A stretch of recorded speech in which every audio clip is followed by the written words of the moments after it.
자, 오늘 마태복음 24장 1절에서 13절인데요. 마지막 때를 살아가는 지혜, 사람의 미혹을 받지 말라, 이런 주제로 오늘 말씀을 나누겠습니다. 한 절씩 저와 여러분이 교도하도록 하겠습니다. 예수께서 성전에서 나와서 가실 때에 제자들이 성전 건물들을 가리켜 보이려고 나오니 이 모든 것을 보지 못하느냐? 돌 하나도 돌 위에 남지 않고 다 무너뜨려지리라. 예수께서 감난산 위에 앉으셨을 때에 제자들이 조용히 와서 이르되 우리에게 이르소서 어느 때 이런 일이 있겠사오며 또 주의 임하심과 세상 끝에는 무슨 징조가 있사오리까? 예수께서 대답하여 이르시되 너희가 사람의 미혹을 받지 않도록 주의하라. 많은 사람이 내 이름으로 와서 이르되 나는 그리스도라 하여 많은 사람들을 미혹하리라. 난리 소문을 듣겠으나 너희는 삼가 두려워하지 말라. 이런 일이 있어야 하되 아직 끝은 아니니라. 민족이 민족을 나라가 나라를 대적하여 일어나겠고 곳곳에 기근과 지진이 있으리니 이 모든 것은 재난의 시작이니라. 그때 사람들이 너희를 환난에 넘겨주겠으며 너희를 죽이리니 너희가 내 이름 때문에 모든 민족에게 미움을 받으리라. 그때 많은 사람이 실족하게 되어 서로 잡아주고 서로 미워하겠으며 거짓 선지자가 많이 일어나 많은 사람을 미혹하겠으며 불법이 성함으로 많은 사람의 사랑이 식어지리라. 다 함께 그러나 끝까지 견디는 자는 구원을 얻으리라. 아멘. 세계 어느 곳에 있는 카지노를 가도 공통적으로 없는 세 가지가 있습니다. 여러분들도 아마 한두 번 들어봤을 줄 아는데요. 첫째는 시계가 없다고 합니다. 사람들이 시계를 보면 도박을 하다가도 멈출 수 있기 때문입니다. 즉 시계를 보면 자기하고 관련된 사람을 이렇게 본능적으로 떠올린다고 합니다. 예를 들면 한참 도박을 하다가도 시계를 보게 되면 우리 아이들이 집에 돌아올 시간인데라는 또 부모의 마음이 생기는 거예요. 또 도박이 한참 열중하다가 어느 시간 또 시계를 보게 되면 내일 정말 중요한 중요 미팅이 있는데 회의 준비하러 이제 여기서 멈춰야 되나, 이런 형태로 자꾸만 자기 자신을 돌아보게 하는 거죠. 그래서 카지노 쪽에서는 도박의 그 유혹을 뿌리칠 만한 요소들을 다 원전 봉쇄하는 차원에서 카지노 안에 있는 모든 시계를 없앴다고 하는 겁니다. 아주 고도의 심리 마케팅인 거죠. 그렇게 미혹된 사람들은 자신도 모르게 도박에 중독돼서 자신의 인생이 파멸 가운데 이렇게 사라지는 것, 없어지는 것을 없어지게 되는 거죠. 자기 자신도 모르는 게 그렇게 파멸 가운데 자기를 내어주게 되는 거예요. 두 번째는 거울은 있는데 투명한 거울이 없답니다. 그냥 부연 거울 있잖아요. 거머틱틱하게 실루엣만 남아있는 그런 거울이 있는 거죠. 근데 왜냐하면 이 거울은 자기 자신을 직면하는 거예요. 여러분들도 아침에 이렇게 세면을 하고 나는데 거울을 보면서 여성분들은 화장도 하고 또 남성분들은 또 머리 손질도 하잖아요. 거울 앞에 보여진 자기 모습은 자기가 현재 갖고 있는 자기의 모습 그대로예요. 갑자기 만약에 투명한 거울을 봤다고 해보세요. 초췌해진 도박 가운데 아주 찌들은 자기 모습을 보는 순간에 깜짝 놀랄 거예요. 그러면서 또 다시 자기 자신을 돌아보게 되는 거예요. 어찌됐든 자기 자신을 돌아보게 하는 요소는 다 막아야 되는 거예요. 그래야 카지노가 성공을 하는 거예요. 도박하는 자신에 대한 회의감이 들지 않도록 만드는 거예요. 그래서 카지노 가면 거의 술과 먹는 것은 공짜에 가깝다고 합니다. 호텔비도 너무나 싸대요. 그래서 술을 먹으면 판단력을 흐리게 하죠. 배가 부르면 또 그 안에 만족을 하게 되는 거예요. 마치 올가미를 쳐놓은 가운데 사자가 이만큼 이빨을 벌리는데 우리 자신도 이곳이 어떤 곳인지도 모르게 그렇게 빨려 들어가는 거예요. 마지막 세 번째는 창문이 없다고 합니다. 창문은 다른 사람하고 우리를 연결해줘요. 예를 들면 여러분들이 열심히 막 도박에 빠져 이렇게 도박을 하는 가운데 저 멀리서 창문 너머가 보인다고 생각해 보세요. 근데 하필이면 지나가는 단란한 나들이 하는 가정이 보이는 거예요. 아빠, 엄마가 손을 잡고. 그때 갑자기 한 번 더 가족을 생각하게 하는 거죠. 내가 지금 뭘 하고 있냐. 가족들을 내팽개치고. 자기 자리로 회귀하려는, 돌아가려는 그런 마음이 생기는 거예요. 그렇기 때문에 가지노는 창문을 다 없애서 호텔 방에도 웬만한 것 아니면 다 창문이 없는 폐쇄적인 어떤 구조로 만들어 간다고 합니다. 그래서 카지노 설계한 사람이 이렇게 얘기했답니다. 카지노의 설계 목적은 이용자들이 모든 것을 잊어버리고 오직 도박에만 몰입하도록 만들었다는 거예요. 사실 교회도 그렇게 되지 않나요? 반대로 생각하면 교회는 정말 아무것도 생각하지 않고 하나님만 생각하게끔 그렇게 가르치고 은혜를 줘야 되는 거예요. 그래서 조명, 음향, 도박기계, 확률까지 아주 치밀하게 연구하고 설계해서 갑자기 돈을 절대로 잃지 않게 한답니다. 천천히 고객의 주머니에서 마지막 동전 한 입까지도 탈탈 틀어서 나갈 때는 빈털 터리게 되게 만드는 거죠. 그런데 고객들은 어떻게 되느냐? 카지노의 프레임에 딱 갇혀 있는 고객들은, 미혹된 사람들은 자신이 그렇게 돈을 잃어가는데도 잭팟 한 번만 터뜨리면 지금까지 잃어버렸던 모든 것을 한 번에 만회할 수 있다는 그런 망상에 빠진 채 그렇게 망해간다는 거예요. 사랑하는 여러분, 사단은 그리스도인들을 마치 카지노에 빠진 이러한 사람들처럼 우리 자신도 모르게 사람을 통해 어떤 환경을 통해서 교묘하게 하나님을 기억하지 못하게, 하나님을 생각하지 못하게, 말씀 안에서 자기 자신을 돌아보지 못하게 만들어가는 거예요. 바쁘게 만듭니다. 신앙생활 여유도 없어요. 여러 가지 그냥 주변이 너무나 혼란해요. 정돈되지 않은 삶 가운데서 계속 뭔가 이렇게 살아가는 것 같은데, 바삐 움직이는 것 같았는데 그 안에 그리스도인으로서의 삶의 중심, 신앙의 중심은 텅 비어 있는 거예요. 사단은 아주 세팅의 명수라고 생각해요. 어떤 형태든지 우리로 하여금 변명거리를 만들어서 우리의 삶을 정당화시키게 해요. 합리화시키게 하는 거예요. 그래서 저희는 또 이렇게 속을 수 없잖아요. 카지노 심리학 마케팅을 거꾸로 이용해서 한번 생각해 보는 거예요. 그럼 세상에 빠진 그리스도인에게 없는 세 가지는 뭘까? 다른 말로 하면 우리에게 반드시 있어야 될 것. 미혹 가운데 우리가 빠지지 않으려면 무엇이 있어야 될까? 세상에 빠진 그리스도인들에게 없는 첫째는 여러분이 생각하는 바로 그것이에요. 하나님의 말씀이 없는 거예요. 진리의 말씀을 가까이 하지 않아요. 말씀을 읽지도 보지도 묵상하지도 않습니다. 예배드릴 시간은 사치에 가까워요. 왜? 일해서 돈 벌기 바쁜데. 예수가 지워진 자의 삶이고 예수님을 잃어버린 자의 삶인 거예요. 그런데 그분들은 또 여쭤보면 어떤 말을 하냐면 하나님을 너무 그리워하고 있어요. 왜 그리워합니까? 그냥 찾아가면 되지.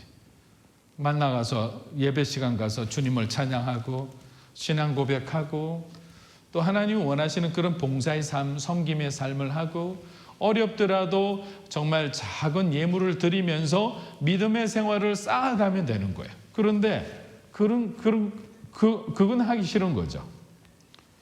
언젠가 돈을 많이 벌면 내가 다시 교회에 와서 하나님 잘 섬길 것입니다. 이런 말 엄청 들어봤는데 그렇게 하는 분들 사실 몇 번 못 봤습니다. 두 번째는 기도 생활이 없죠. 기도 생활이 반드시 있어야 되는데 기도 생활 자체가 이루어지지 않아요. 과거에는 정말 열심히 무슨 일이 있든 없든 항상 하나님의 교회를 집처럼 그렇게 사랑하는 분들이 많았어요. 오셔서 잠시 가면서 들러서 기도하고 집에 가는 분들이 있어요. 오늘 하나님께서 또 바깥에 외건 업무가 빨리 끝났네. 일 났으면 가서 맛집 막 검색해서 오늘 어느 집 갈까? 이런 게 아니라 교회 가야지. 하나님의 집에 가서 주님 앞에 기도라도 5분이라도 기도하고 가야지. 그렇게 들러서 기도하고 가는 사람들이 70년대, 80년대, 90년대 우리 어머니 아버지들이었어요. 자기 삶의 가장 중심이 뭐냐면 교회였던 거예요. 교회를 중심으로 신앙생활이 이루어진 거예요. 그들의 삶이 이루어진 거예요. 그래서 목사님들이 와서, 저도 이제 대학 열심히 다닐 때는 뭔 일 있으면 이제 시간 남으면 교회 들러서 혼자 기도하고 가야지 하고 들렀어요. 그러면 항상 목사님이 이렇게 질문했어요. 아니 뭐 무슨 일 있냐고. 그래서 아니 무슨 일 없는데요. 목사님들은 그렇게 생각하는 거예요. 갑자기 안 오던 아이가 오기 시작해서 기도하면 무슨 일이 생겼나? 어려운 일이 생겼나? 아니에요. 어려운 일이 하나님 앞에 우리가 어려운 일 생길 때만 가는 건 아니잖아요. 여러분 부모님 앞에는 어려운 일이 있든 뭐 기쁜 일이 있든 어떤 일이 있든 가족이라는 것은 항상 함께 하는 거예요. 하나님 우리의 가족이시잖아요. 아버지시잖아요. 그런데 그런 시간들이 오늘날 너무 없어진 거예요. 그냥 예배 왔을 때 겨우 짧게 일찍 온 사람 10분 일찍 오면 10분 그 시간에 기도하고 끝나고 갈 때 마칠 때 5분 10분. 제가 늘 부탁드리잖아요. 하루 15분 기도만 해도 여러분의 삶에 기적이 일어난다고. 그러니까 들어도 실천하는 사람이 있고 듣는 것으로 끝나는 사람이 있고 들을 때마다 어이쿠 이러면서 회개하는 사람도 있지만 어쨌든 실천해 보세요. 그러면 기도는 거짓말을 하지 않아요. 기도만큼 가장 우리의 삶 가운데 하나님의 흔적, 은혜를 체험할 수 있는 가장 좋은 방법이 없는 거예요. 왜? 기도한 대로 우리의 삶이 어떻게 이루어지는지를 우리가 목격할 수 있잖아요. 우리 자신이 증인이 될 수 있는 거예요. 그리고 기도는 하나님을 의지하며 살겠다는 저와 여러분의 단호한 영적인 결단인 거예요. 하나님 살겠습니다. 주를 위해 살겠습니다. 그리고 기도라는 자체는 뭡니까? 내가 이 일에 대해서 아무런 권리도 없고 권한도 없고 능력도 없기 때문에 하나님이 이 일을 주님의 주권적인 능력으로 행해 주셔야 됩니다. 라는 나의 포기를 선언하는 게 기도잖아요. 그분의 권리를 인정해 주는 것이 기도잖아요. 기도를 통해서 우리는 점점 몸과 영혼이 가벼워지는 거예요. 주님이 우리의 삶의 가장 중심으로 들어오시는 거예요. 그래서 어떨 때는 보면요, 여러분들도 이렇게 이야기하다 보면 느끼는 거예요. 중심이 아주 견고하게 흔들리지 않는 사람이 있어요. 그 사람은 뭔가 이렇게 세상적으로 잘나서 그런 게 아니에요. 그냥 흔들리지 않은 거예요. 아주 단단한 뿌리 박은 그런 믿음의 사람처럼 보이는 거예요. 왜 그럴까요? 하나님 중심으로 살아가는 사람인 거예요. 그런데 뭐 많이 가졌어요. 세상적 감투도 많고 집에 재정도 넉넉하고. 그런데 보면 마치 물 위에 떠다니는 꽃잎 같은 분들이 있어요. 왜 저럴까? 신앙 경력도 오래됐고 굉장히 성숙하고 말도 잘하시고 남도 많이 도우시는데 너무 세상의 옷을 많이 입고 계시는 분들이에요. 하나님 중심의 삶, 곁을 내주지 않는 거예요. 그냥 하나님은 나의 파트너인 거예요. 여러분의 파트너가 아니잖아요. 하나님은 우리의 영원한 오너예요. 오너. 예수님은 우리의 삶의 영원한 주인이십니다. 한번 고백하겠습니다. 예수님은 우리의 영원한 삶의 주인이십니다. 세 번째는 뭐가 없는지 아세요? 당연히 사랑이 없습니다. 사랑.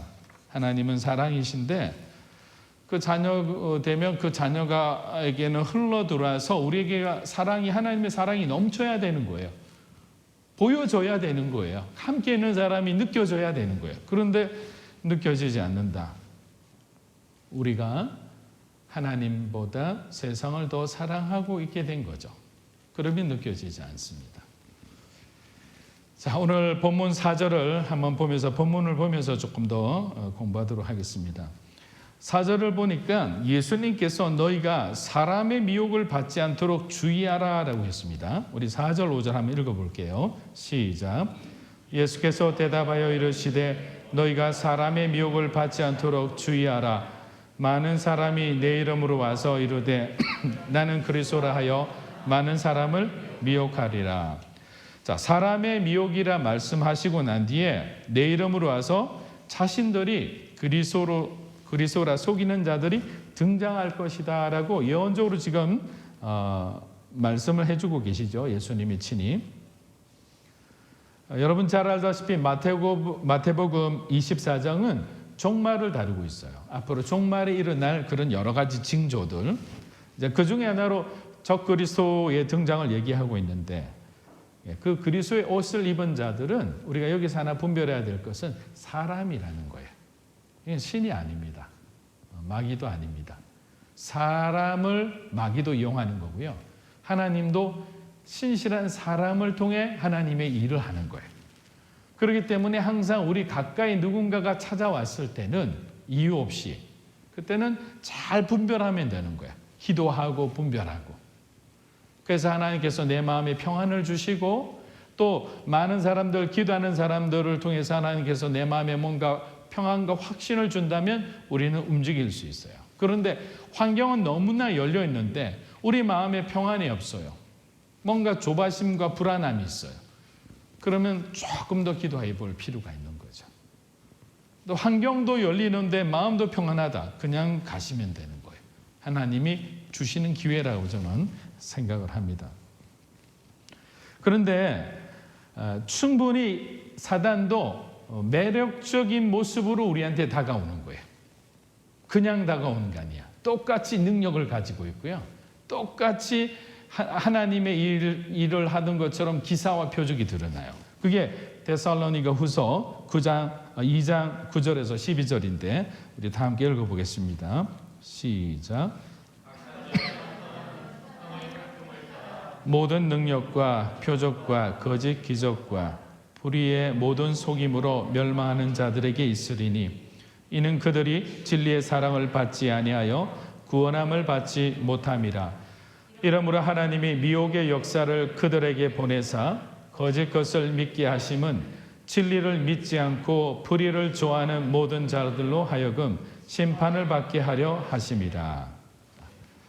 바울 사도가 얘기하는 이 사단의 역사, 활동은 세 가지로 다가오죠. 뭐라 했죠? 능력, 표적, 거짓. 이 거짓 기적. 근데 이게 흉내는 내는데 내용물이 다 가짜예요. 우리가 항상 그 진품하고 가품, 가짜를 구별할 때 보면 다 흉내는 냈는데 결국 내용을 보면 그 원래 있는 진품하고 다 다른 게 조금씩 다 달라요. 모조품의 한계가 보이는 거죠. 그럼 우리는 어떻게 분별하느냐? 이 능력이, 이러한 생각이, 이러한 마음이, 이러한 기적과 이러한 놀라운 일들이 누구로부터 왔느냐를 우리가 분별하면 되는 거예요. 작은 일이라도 하나님으로부터 온 것이라면 우리는 그거를 소홀히 여기면 안 되는 거예요. 그럼 그대로 순종하고 받아들이면 돼요. 그런데 너무나 놀라운 일들이 막 일어나는데 찬찬히 돌아보니까 이거는 가짜예요. 왜? 이 일로 인해서 내 마음이 하나님을 떠나는 거예요. 자꾸만. 세상으로 나를 끌고 가는 거예요. 뭐지? 외형적으로 잘 되는 이 일이 축복인 줄 알았는데 나로 하여금 자꾸만 하나님을 떠나게 하네? 내 마음에 하나님을 향해 갈라지는 마음은 무슨 마음일까? 세상이 주는 거예요. 가짜인 거예요. 여러분 주변에서 막 사람들이 간증하라 하는 그런 일들이 막 일어나는 거죠. 하나님이 이런 간증을 주셨어요. 그런데 하나님 주신 간증도 있어요. 근데 찬찬히 보면 잘 분별하다 보면 이상한데 뭔가 일은 일어나고 있는데 영적인 리더십의 입장에 볼 때는 좀 불안한 것들이 보이기 시작하는 거죠. 그 중에 가장 먼저 뭐냐면 누가 이 일로 인해서 영광을 받느냐라는 걸 봐야 되는 거예요. 이 사건의 주인공이 누가 되느냐? 그 사람이 주인공이 돼도 안 되는 거예요. 그 일에 혜택을 준 사람이 높아져도 안 되는 거예요. 모든 사람의 입에서 예수님이 도와주셨군요. 하나님이 행하셨군요. 하나님 앞에 영광 돌립시다. 우리 이런 축복을 주셨으니 하나님 이것은 나의 것이 아니라 주님의 것이에요 라고 이렇게 만들어지는 거예요. 느껴지는 거예요. 다들 공감하는 거예요. 그건 하나님이 하시는 거예요. 그래서 우리는 항상 그 현상 자체에서 멈추면 안 돼요. 계속적으로 추적하면서 지켜봐야 되는 거예요. 왜 그렇습니까? 사단은 끝까지 우리를 교묘하게 속이는 거예요. 마지막까지 봐야 되는 거예요. 만만하게 보면 안 됩니다. 그래서 신천지 같은 이단 종교처럼 이렇게 추수꾼이라는 사람들을 계속 강제적으로 훈련시켜서 막 사람들을 동원해서 많은 사람들을 이 이단의 길로 막 인도해서 진리의 길을 벗어나게 하는 거예요. 또 세상은 문화적으로 포장해서 노래를 만드는데 그 노래를 들으면 막 사람들이 빠져나갑니다. 뉴에이지 음악 같은 거 얼마나 좋아요. 그 뭐 트럼펫 부는 사람도 있잖아요. 그 음악 들으면 그냥 뭔가 이렇게 쭉 나른해지고 막 그렇게 되잖아요. 그리고 영화, 드라마, 거기에 주술적인 코드도 넣죠. 동성애 코드 넣죠. 요즘에 최근에 어떤 드라마 끝났는데 거기 보니 트랜스젠더 코드도 집어넣었다며요. 그렇게 하면 뭐냐면 상황을 미화시켜서 사람들로 하여금 조금씩 우리 마음에 그러한 것들을 받아들일 공간을 내는 거예요. 길을 만드는 거예요. 그러니까 그 길을 우리는 원천 봉쇄해야 돼요. 그러면 다른 사람들이 뭐라 하는 줄 아세요? 기독교는 배타적이야. 당연하죠. 진리가 어떻게 타협을 합니까? 이거는 타협할 것이 아니라 우리가 그거를 무너뜨려야 되는 거예요. 믿고 안 믿고 선택한 분은 하나님이세요. 우리가 가서 아무리 노력을 해도 안 믿는 사람 절대로 믿지 않아요. 그 사람 바라보고 그렇게 우리가 나약하게 뒤로 물러서서는 나중에는 우리가 설 자리가 없어져 버립니다.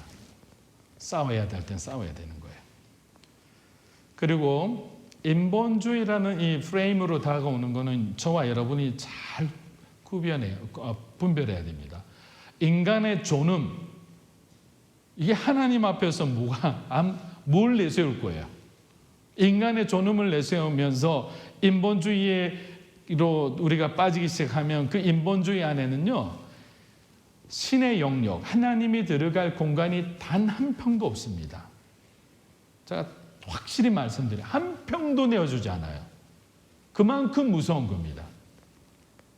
신은 죽었다고 얘기하는 거죠. 우리가 최고인 거예요.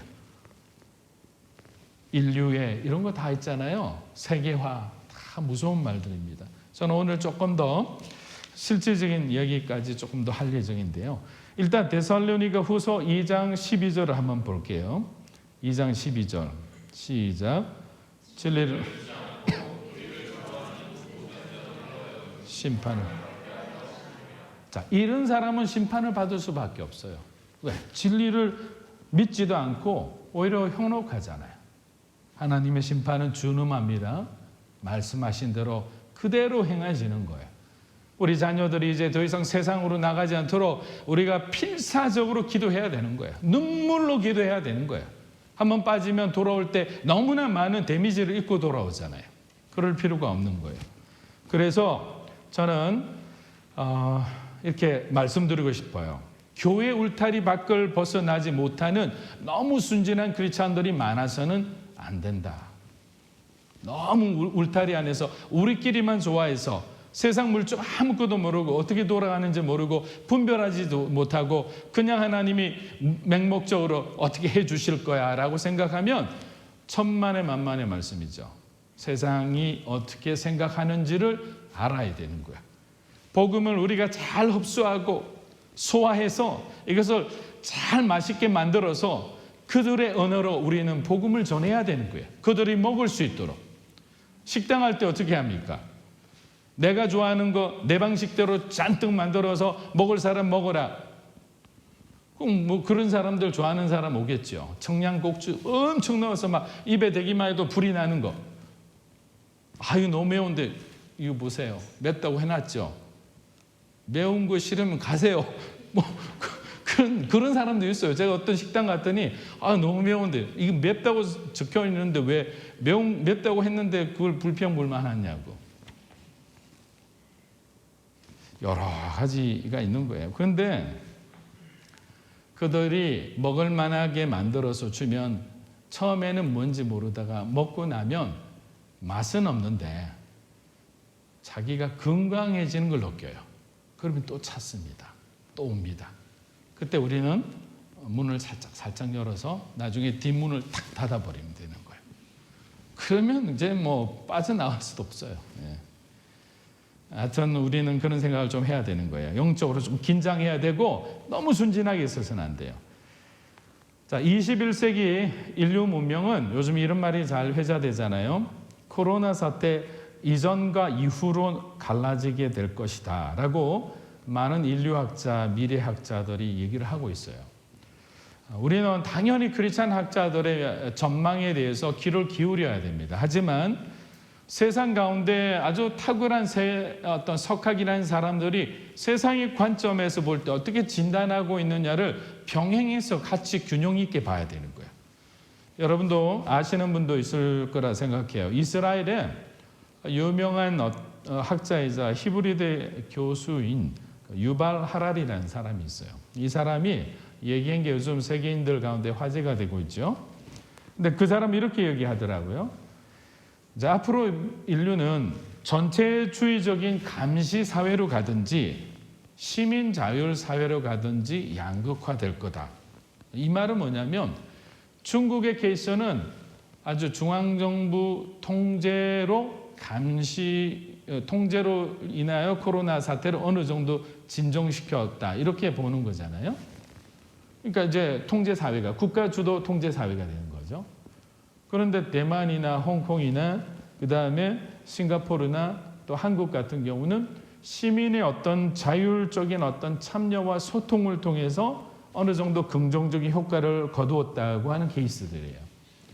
그런데 이거를 국가 주도, 시민 주도를 제가 다르게 알기 쉽게 이렇게 설명을 하면 이렇게 되는 거예요. 여러분 만약에 여러분의 건강과 여러분의 프라이버시를 놓고 둘 중에 하나 양자택일을 하라면 뭘 선택하겠습니까? 대부분 건강이 하죠. 살아야지. 프라이버시도 살아야 프라이버시를 하지. 그래서 프라이버시를 보다 건강을 선택했어요.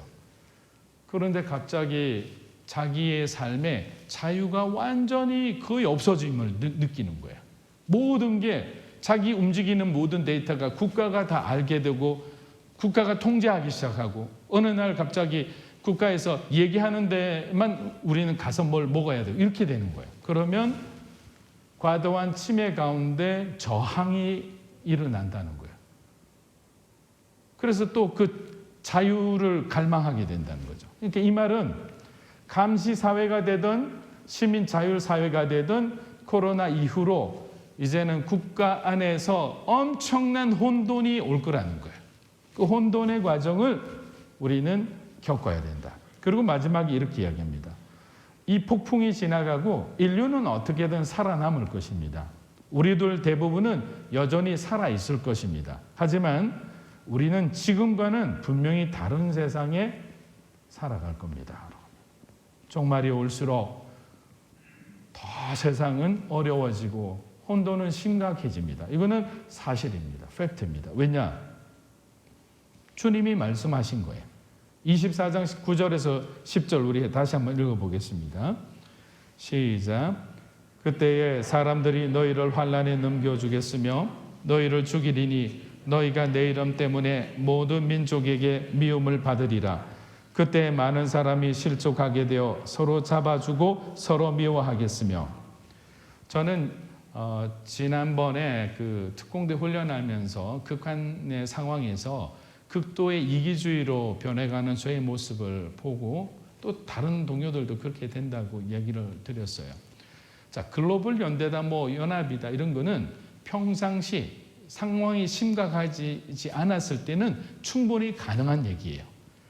그런데 모든 것이 부족하고 정말 자기 자신의 생명을 유지하기 힘들 그런 극한의 상황으로 나라들이 빠지면 이런 연대가 되지 않습니다. 말 그대로 환난에 넘겨주는 거예요. 약한 자들은 다 짓밟히게 돼 있는 거예요. 서로 미워하는 거예요. 이제 물전쟁, 자원전쟁, 식량전쟁 이런 거는 실질적으로 일어날 수밖에 없는 것들이에요. 교회는 준비해야 되는 거죠. 교회는 깨어 있어야 되는 거죠. 그냥 어떤 세상과 교회를 분리해가지고 있으면 안 되는 거죠. 왜? 교회 안에 세상의 지도자들이 여기 다 모여 있잖아요. 이 사람들이 그냥 밖에 나가서 생활하는 것은 세상의 관점에서 일을 하고, 여기 와서는 하나님의 관점에서 신앙생활하고, 이렇게 이분화되고 나뉘어져 가지고는 신앙과 삶이 일치할 수가 없잖아요. 여기 와서 하나님이 마지막 시대 종말에 주님의 구속사적 관점으로 어떻게 바라보고 어떻게 살아가야 되고 어떻게 준비해야 되는지, 교회는 더 기도하고 세상보다 더 고민해야 되는 거죠. 그 안에서 여기서 하나님의 지혜를 받은 여러분들이 세상에 각자 있는 곳에서 나가서 하나님의 지혜로 우리가 이런 혼돈이 없도록, 분열이 없도록, 전쟁이 없도록, 미움이 없도록, 다툼이 없도록 그런 중재하고 화합하고 하나 되게 한 역할이 바로 우리 크리스찬인 거예요. 우리는 근데 그런 역할을 너무나 깨어있지 못하고 분별하지 못하고 순진하게 교회 안에서 찬송하고 있는 거예요. 이제는 그런 시대가 아닌 거예요. 이제는 우리가 함께 어떻게 보면 영적으로 전투적으로 준비해야 되는 거예요. 치열하게 준비해야 되는 거예요. 왜냐하면 근거를 말씀드릴게요. 13절 우리 한번 읽어보겠습니다. 마지막으로 24장 13절 시작. 네. 저는 이 끝까지 견디다는 이 말이 참 무겁게 힘겹게 들리는 거예요. 왜냐하면 이 믿는 자에게 이렇게 말씀해 주시면 얼마나 좋아요. 6월절 날 장자의 죽음이 피해가듯이 너희 크리스찬들은 안전하리라. 너희가 그냥 주일 성수만 잘하고 성경부 열심히 하고 헌금 잘하고 정말 어려운 사람들 정기적으로 봉사하면 내가 만사형통하게 해줄 거다. 아무리 혼란과 혼돈이 오더라도 너희들에게는 그런 어려움이 닥치지 아니하리라.